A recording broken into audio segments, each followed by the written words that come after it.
Sincèrement, les gars, cette histoire de mariage-là devient fou.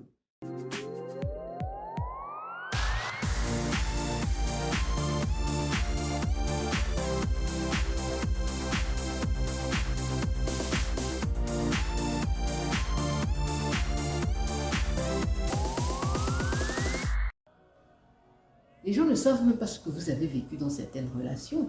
Ils vont vous voir avec un jeune homme, on va vous accuser. Hein, comme tu es intelligente là, comme tu es trop indépendante là, comme tu as trop les opinions, il faut bien garder le monsieur là. Hein. Faut pas le faire peur, faut pas le faire fuir. What does it mean? Donc, si on a un homme qui nous prête une petite attention, on doit s'oublier complètement parce qu'on veut garder cet homme-là. On reste comme on est. Et si l'homme t'aime, il va t'aimer comme tu es. Ça ne veut pas dire qu'on ne change pas. Ça ne veut pas dire qu'on ne fait pas des compromis. Quand vous aimez quelqu'un, quand vous rencontrez quelqu'un et vous aimez quelqu'un, il y aura des compromis à faire. Des deux côtés. Parce qu'à chacun de vous, vous amenez différentes stories. Vous amenez les différents backgrounds. Et vous devez trouver votre communion, votre union. Ça doit être une symbiose des deux, une formation de quelque chose de nouveau. Donc il y a certaines choses qui seront enlevées, il y a certaines choses qui seront gardées des deux côtés pour que vous formez le nouveau noyau. Ça, c'est comme ça. Voilà pourquoi, quand un bébé vient, on dit « Oh, mais il a pris ça de sa maman, il a pris ça de son papa, il a pris... » Donc, on prend des parties. C'est comme ça, il y a des compromis. L'enfant est venu aussi avec des compromis parce que l'enfant n'a pas tout pris de son papa, l'enfant n'a pas tout pris de sa maman. Il y a eu un compromis génétique pour former cet enfant. Et c'est la même chose avec une relation. Il y a un compromis émotionnel, un compromis financier, un compromis physique pour former un nouveau noyau. Donc, les gens qui sont en train de parler, en train de dire que, oh, voilà, tu vas le faire fuir, hein, tu vas l'intimider, ils ne savent même pas qui est cette personne dans la maison. Ils ne savent même pas que la personne qui est dans la maison, là, c'est un rancunier, c'est un paresseux, c'est un parleur, c'est un menteur, c'est un ceci, c'est un cela. Ils ne savent pas.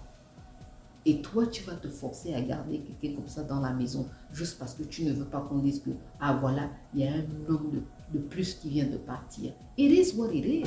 Vous pouvez toujours vous procurer de votre propre copie de pensée encourageante disponible en ce moment sur Amazon. Donc, il faut se connaître. On ne dit pas qu'il n'y a pas les femmes compliquées là dehors. On ne dit pas qu'il faut chercher Jésus de Nazareth ou bien des Washington. Ce qu'on est en train de dire, c'est qu'il faut se connaître toi-même. Il faut connaître ta valeur. Et il faut prier de trouver quelqu'un aussi qui se connaît lui-même et qui connaît sa valeur. Et quand vous vous rencontrez, vous vous admirez, vous vous appréciez et vous savez que, avec elle c'est comme ça, avec lui c'est comme ça. Et vous formez votre union. Si ça ne marche pas, au moins vous savez que, le monsieur là, même si ça ne marche pas, si on a des enfants, je sais qu'il sera là pour ses enfants. Je sais qu'il va s'occuper de ses enfants. La fille là, si ça ne marche pas, je sais qu'elle va bien s'occuper de mes enfants. En fait, c'est ça. Donc, aux parents, aux amis, c'est gentil ce que vous faites.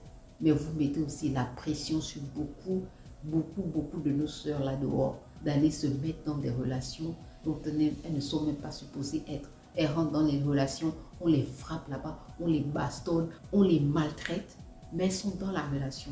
Parce que ce n'est pas toutes les femmes qui ont le courage de dire que je veux être indépendante. Ce n'est pas toutes les femmes qui sont comme ça. Il y a des femmes qui ont vraiment besoin, qui ont besoin d'être acceptées au fait. Et elles vont rester là-bas dans le mariage, dans la relation, juste parce qu'il faut qu'elles soient acceptées par le rang de société qui est devant elles. Et nous avons les pires cas où ces femmes-là sont tuées par leur mari. Ces femmes-là sont malheureuses dans leur foyer, mais elles doivent prétendre. Tu ne vis pas ta vie à la hauteur de ce qu'elle doit être, tout simplement parce que tu vis la vie des autres. Tu vis la vie que les autres t'imposent. Essayons de revoir ce cas-là dans notre communauté. Essayons d'en parler, mais respectez aussi ces femmes-là qui sont seules. Moi, je ne parle pas des femmes qui sont célibataires sans enfants et qui passent tout leur temps à pleurer matin, midi, soir. Non, je parle des femmes qui utilisent leur temps où elles sont seules pour construire quelque chose pour elles-mêmes, pour leur famille et pour leur communauté. Pour plus de moments d'encouragement, rejoignez-moi sur Endless, le podcast pour la femme africaine immigrée, qui joue en ce moment sur Google Podcast, iTunes, Spotify ou bien Podbean. Il y a une amie à moi qui m'a émis une proposition que j'ai trouvée spectaculaire. Elle me dit, ah tu sais Nana, moi je pensais à une idée. Bon, comme je suis là, il n'y a pas encore les enfants, il n'y a pas le mari, bon, il n'y a pas de problème, mais j'ai les moyens. Il y avait mon petit frère qui était ici avec moi. Je me suis occupée de lui jusqu'à... Il a fini les études et puis il a trouvé un travail, il est parti. Donc en ce moment, je suis seule. Mais j'ai une petite nièce au pays là. Son père et sa mère ne sont plus. Et c'est la petite qui est dans la famille. Et moi, je pense que je peux vraiment m'occuper d'elle. Elle est vraiment encore petite, donc elle aura le temps de grandir avec moi et tout et tout. Je peux lui donner cette opportunité-là. Dites-moi si ce n'est pas la plus belle démonstration de l'amour, ça. De quelqu'un qui n'est pas égoïste. De quelqu'un qui comprend que, écoute, je n'y peux rien pour ma situation. Je ne peux pas changer les choses.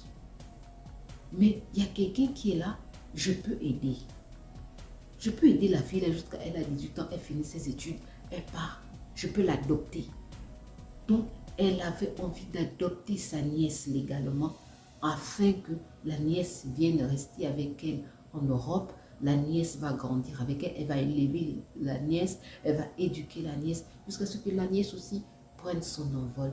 Tu donnes l'opportunité de parenter un enfant qui n'a plus ses parents.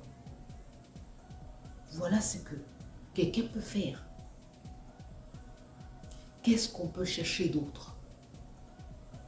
Donc, ne pas avoir des enfants, ce n'est pas une maladie. Même si le docteur vous dit que vous ne pouvez pas physiquement avoir un enfant, ce n'est pas une maladie, c'est juste un état qui est là. Parce que vous ne savez pas, il y a beaucoup de femmes qu'on a dit qu'elles ne pouvaient pas faire d'enfants et un bon jour. Et puis un bon jour, elles sont tombées enceintes. Donc pour moi, ce n'est pas une maladie. Ce n'est qu'une condition. Elle n'est pas contagieuse. Elle n'est pas due aux sorciers ou à la sorcellerie. Et si c'est le cas, si c'est vous découvrez que c'est dû à la sorcellerie et des choses qui ont été faites par des ancêtres, donc il faut prendre les étapes qu'il faut pour casser le lien. Il y a aussi d'autres raisons pour lesquelles certaines femmes ne sont pas enceintes. C'est parce qu'elles ne font pas. Tu ne peux pas être enceinte si tu ne fais pas.